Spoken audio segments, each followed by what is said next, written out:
बच्चों, आज मैं आपको इलेक्ट्रोकेमिस्ट्री का सबसे लास्ट टॉपिक देने जा रहा हूं और वो है corrosion.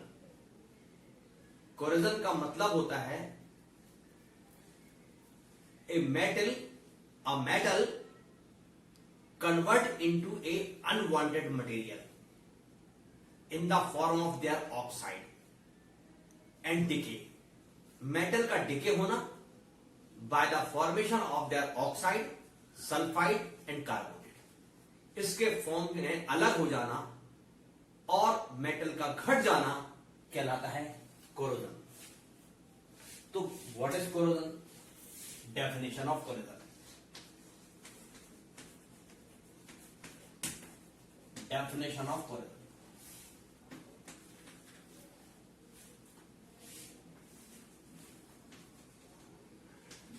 Conversion of metal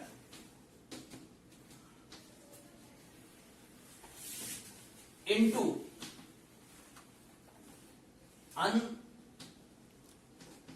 unwanted material in presence of atmospheric condition। Atmospheric condition का मतलब है एटमॉस्फेयर के अंदर H2O in form of moisture and CO2 होना चाहिए। इन दोनों के प्रेजेंस में जब किसी मेटल को कांटेक्ट में लाते हैं, it convert into unwanted material. यानी conversion of metal. Unwanted material क्या होता है? अनवांटेड मटेरियल होता है अनवांटेड मटेरियल होता है मेटल ऑक्साइड और सल्फाइड और कार्बोनेट।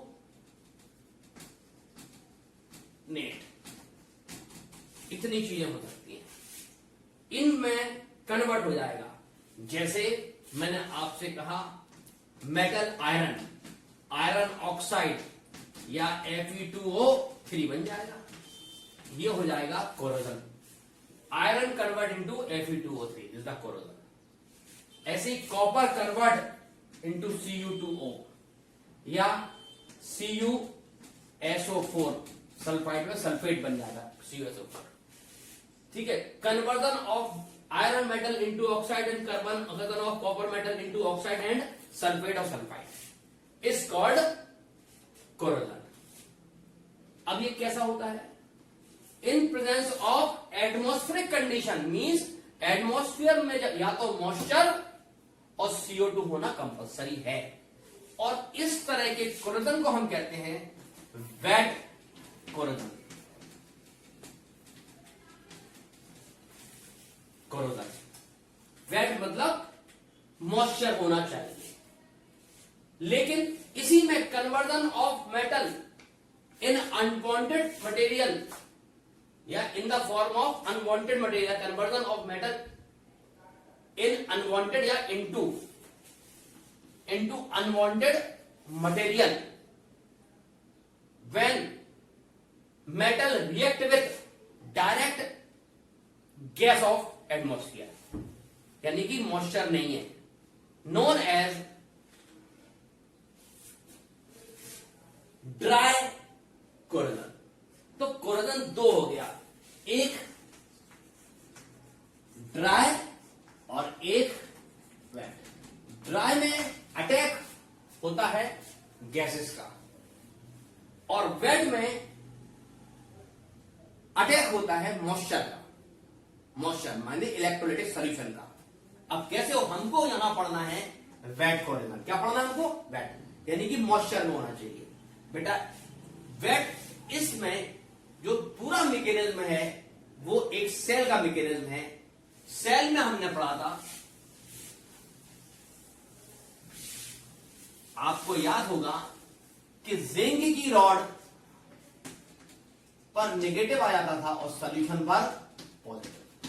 जैसे ही हम कनेक्ट करते थे तो इलेक्ट्रॉन निकलते थे, जिंक की रॉड एनोड का काम करती थी और उसमें से इलेक्ट्रॉन निकलते थे और Zn++, यानी कि रॉड टूट के सॉल्यूशन, और ये रॉड इलेक्ट्रॉन निकलते आते थे और रॉड पतली होती आती थी और यहां पर Zn डिसॉल्व होता जाता था। तो रॉड पतली, रॉड डिके हो गई। यही एक तरह से कोरोजन है। कब होगा?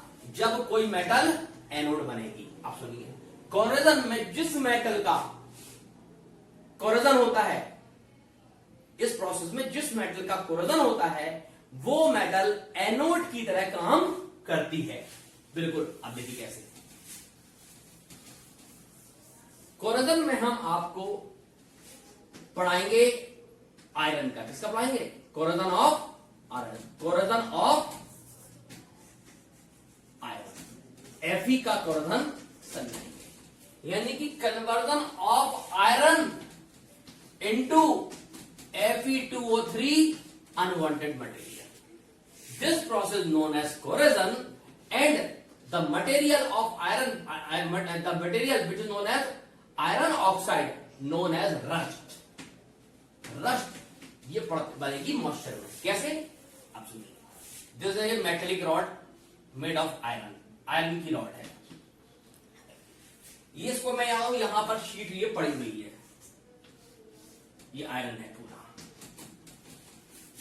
इसके ऊपर ये ड्रॉप आ गई वाटर की, आयरन के यहां पर ये मॉइस्चर आ गया। क्या आ गया? ये आ गया H2O मॉइस्चर। तो ये गिर हो जाएगी, तो ये वेट हो जाएगा। और एटमॉस्फेयर में क्या है? यहां CO2 एंड O2, ये इसमें डिसॉल्व हो जाएगी। किसमें? मॉइस्चर के अंदर। तो नंबर 1 दो क्या हुआ? नंबर 1, एटमॉस्फेयर की CO2 and O2 combined with water. और आपको मैं बता दूं, जब CO2 वाटर में डिसॉल्व होती है तो सबसे पहले CO2 प्लस H2O डिसॉल्व होके बनाती है H2CO3 कार्बोनिक एसिड। ये carbonic acid H2CO3 dissociate into 2H positive and CO3 minus minus, and this is known as electrolytic solution. देखो बेटा, इसके अंदर H प्लस आ गया और CO3 माइनस आ गया। इसके अंदर हमारी अभी भी क्या चीज है? यहां पर O2 है। ये O2 यहां पे थी, ये इसके अंदर O2 भी है। अब ये मॉइस्चर है, जो moisture contain H positive ion, CO3 negative ion and oxygen of air. ये जैसे इसके कांटेक्ट में आएगी तो this is the rod and this the electrolytic solution, और जैसी टच में आएगी it behave as a anode. कौन? आयरन। आयरन पर अपने आप नेगेटिव चार्ज आ जाएगा और यहां पर कहीं पर पॉजिटिव आ जाएगा। अब क्या होगा? अब जब ये कांटेक्ट, ये किसके कांटेक्ट में आएगी? जब ये जमीन के कांटेक्ट में आएगी, अर्थ, जिसको हम बोलते हैं अर्थिंग। क्या बोलते हैं? अर्थ। अर्थ में इलेक्ट्रॉन इन हो जाएंगे, अर्थ इन, इलेक्ट्रॉन अर्थ में जाएंगे। कैसे? Fe का इलेक्ट्रॉन निकलेंगे कितने? 2, और ये बन जाएगा Fe+2। क्या बन जाएगा ये? Fe+2। यदि इसमें 2 इलेक्ट्रॉन निकले तो 1 Fe2, यदि इसमें 2 Fe होंगे तो ये 4 इलेक्ट्रॉन निकलेंगे और ये 2 Fe हो जाएगा, और ये कहलाएगा ऑक्सीडेशन। इसको हम बोलेंगे एड एनोड। इसका मतलब एनोड कौन है? Fe। जो लोहे की शीट हमारी रखी है उसके ऊपर मॉइस्चर आ गया एटमॉस्फेयर का, और अपने आप उसके आयरन में से 4 इलेक्ट्रॉन निकल गए because of electrolytic solution of H positive and CO3 negative. अब सुनो, यहां पर क्या है, यहां पर ऑक्सीजन है और यहां पर H पॉजिटिव है। इसमें से इलेक्ट्रॉन निकले, जो इलेक्ट्रॉन निकलेंगे वो इस तरफ जाने की कोशिश करेंगे, तो ये H पॉजिटिव इन 4 इलेक्ट्रॉन को ले लेगी ऐसे। बेटा जब ये 4 लेगी तो ये 4 पॉजिटिव होंगे। अब ऑक्सीजन हायर इलेक्ट्रोनेगेटिव है, ये भी खींचेगी इलेक्ट्रॉन और H पॉजिटिव इसको ले लेगा, तो अपने आप ये बन जाएगा 2H2O। ये कहलाता है ऑक्सीडेशन और ये कहलाता है रिडक्शन। आयरन पर ऑक्सीडेशन होगा, एटमॉस्फेयर की ऑक्सीजन पर रिडक्शन होगा। यहां से 4 इलेक्ट्रॉन निकलेंगे, यहां पर 4 इलेक्ट्रॉन आ जाएंगे, जिससे ये हमारा Fe। अब हम एक काम करते हैं, फर्स्ट और सेकंड को हम ऐड कर देते हैं। क्या कर देते हैं? ऐड। क्या होगा? 2Fe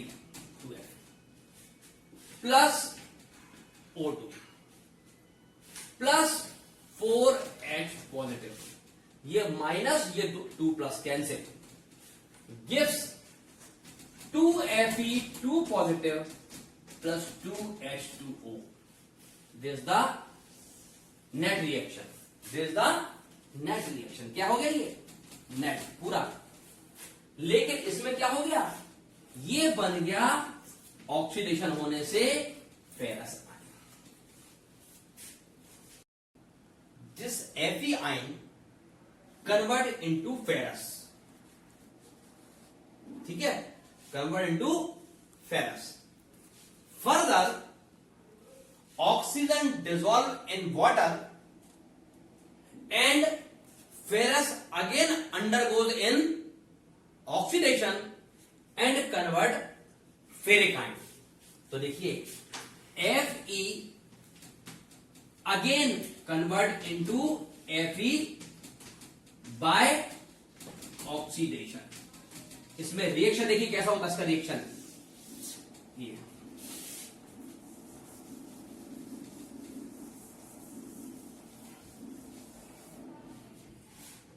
Fe plus 2 undergoes an oxidation with oxygen which is dissolved in water, and form ferric ion convert into ferrous ion convert into ferric oxide Fe2O3 हो जाएगा, plus produce hydronium ion H plus ion, and this Fe2O3 material form. Balance करते हैं, इसको हम 4 कर देते हैं, इसको हम 2 कर देते हैं, इसको हम 8 कर देते हैं, इसको हम 4 कर देते हैं। अब चेक करते हैं तो 4Fe 4 and 2 6O, 3 to the 6O, 4 to the 8H, 4 to the 8 positive and 8 1 the 8 positive। This is the balance reaction and this is the oxidation। So by oxidation of ferrous ion, ferric oxide formed, ferrous converted into ferric oxide, and this Fe2O3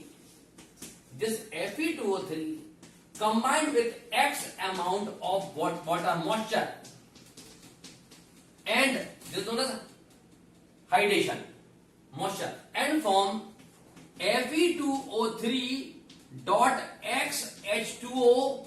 This is a brown color material,